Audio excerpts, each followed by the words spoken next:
All right, guys, thank you for that carrier update. Right now, we're going to welcome OOIDA's Director of Legislative Affairs, Bryce Bongian, to the show. Bryce, thank you for joining us for a continued conversation about just what Congress is doing in the trucking space. Yeah, no, thank you for having me. So today we're talking a little bit about speed limiting, and this is a pretty hot topic, I think, with everybody and all the drivers across the industry right now, and whether speed limiters are a good idea, bad idea, somewhere in between. First off, let's talk a little bit about the legislation that is talking about bringing up speed limiting and what that means if it were to be passed. Yeah, so this really goes back quite a while, and our real issue is that it's not actually a legislative item, but it's something that U.S. DOT is moving on its own with. So it's a regulatory item.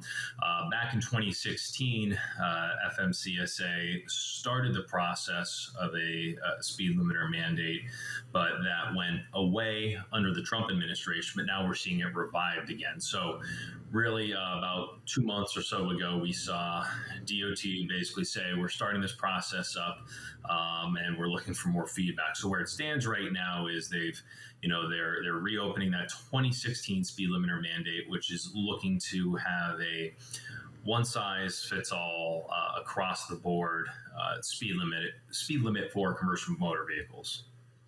So what is the argument, Bryson? Welcome to the show. But what is the argument for the speed limiter, and what's the argument against? Yeah, so the argument for the speed limiters from DOT is that it will reduce, reduce crash severity. So basically what they've seen, or what they're arguing, is if you slow trucks down, you will reduce the severity of truck-involved accidents and therefore reduce the number of deaths and serious injuries. And really that's what they're banking on for the most part.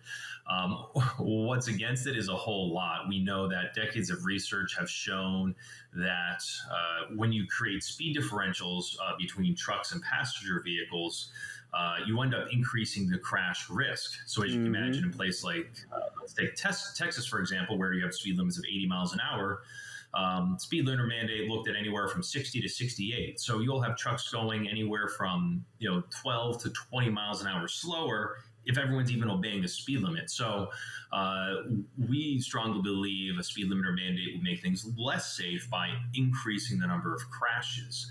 And the other big point, and this is something that FMCSA even admitted in its 2016 rulemaking when they were working on it, is it would disadvantage small trucking operations that don't currently use speed limiters. Because if you're not speed limited, you can operate at the posted speed limit, so you can operate more efficiently.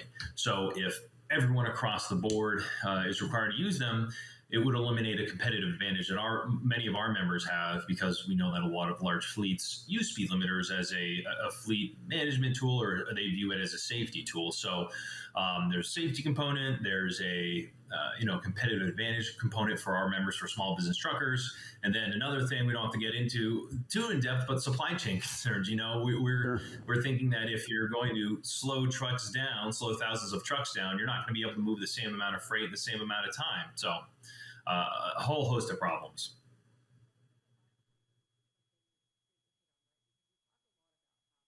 Oops, I'm sorry. I'm not able to hear you. I don't know if that's on my end or yours. Can you hear you, Vincent? You got him? I hear him, and I hear you perfectly fine. Okay, I hear you. I think I hear you both now. I'm sorry. There we go. It's all good, Bryce. But I was going to say, that last point that you made about them losing time is something that I think is a really kind of critical moment about this, because we talk a lot about, I think the number is what? If you find 18 minutes in a driver's day, you can make them more efficient, et cetera, et cetera.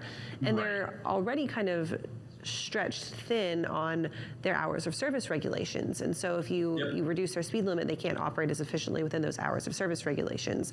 If the DOT were to pass rules about speed limiters, do you think that there would then have to be flexibility on those hours of service regulations and have to be kind of a push-pull effect to kind of minimize the impacts? Sure. I mean, that would be great if they were willing to consider it. I think the easiest thing for DOT would be just to not move forward with the speed limiter mandate. But you're getting at one of the drivers' main concerns is that everyone else is going to be like, oh, it's all right, just take longer or take your time to get this done. we know that drivers are going to feel pressure to still complete their work in the same amount of time. So either you're going to have drivers that aren't able to complete the same number of loads, and so they're going to be losing income, or drivers are going to feel pressure to speed in other areas. And that's another safety concern too, is we know from surveys of our own drivers, if you're speed limited at 65 and you can't go 70, 75, well, now when you're in a 55 mile an hour zone, maybe that's where you feel pressure to make up time.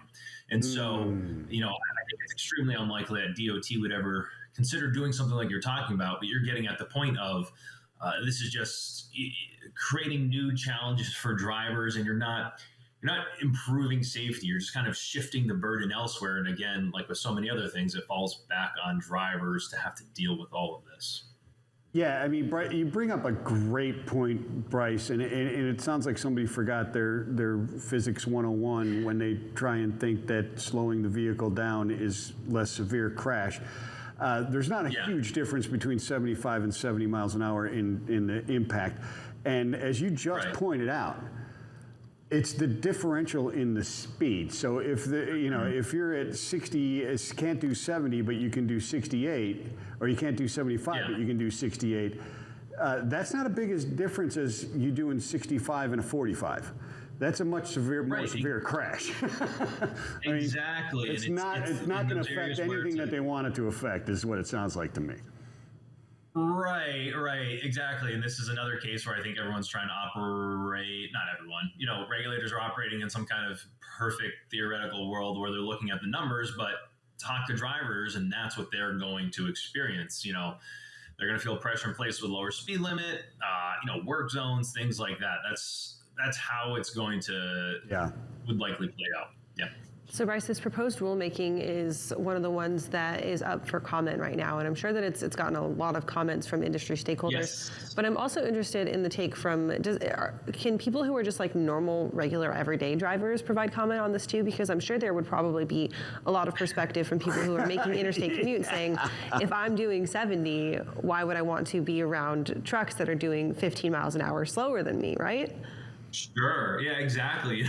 Maybe that's an untapped audience. We should figure out how to, get our advocacy out to the public. But seriously, though, for our members, fightingfortruckers.com is a way you can get involved with this or any other advocacy. We've had over 2,000 people submit comments through our advocacy site, and there's been over 15,000 comments submitted to the docket.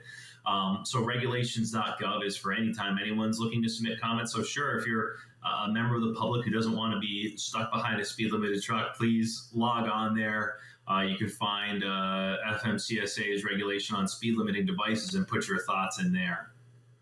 I mean, it's just annoying when one's doing 68 and one passing is doing 68 and a quarter. That's the problem. Yeah, exactly. Yeah, and I think so many people just don't get it. They don't understand. They think people are just screwing with them or whatever. But no, it's they don't want to be doing that either. Yeah, no, it's no fun. Thank you for joining us today for this take on these proposed rulemakings. Great to have you guys from OOIDA as always. Right now, we're going to take another quick break, and then we will be right back with our next look at weather and our next look at social roundabout.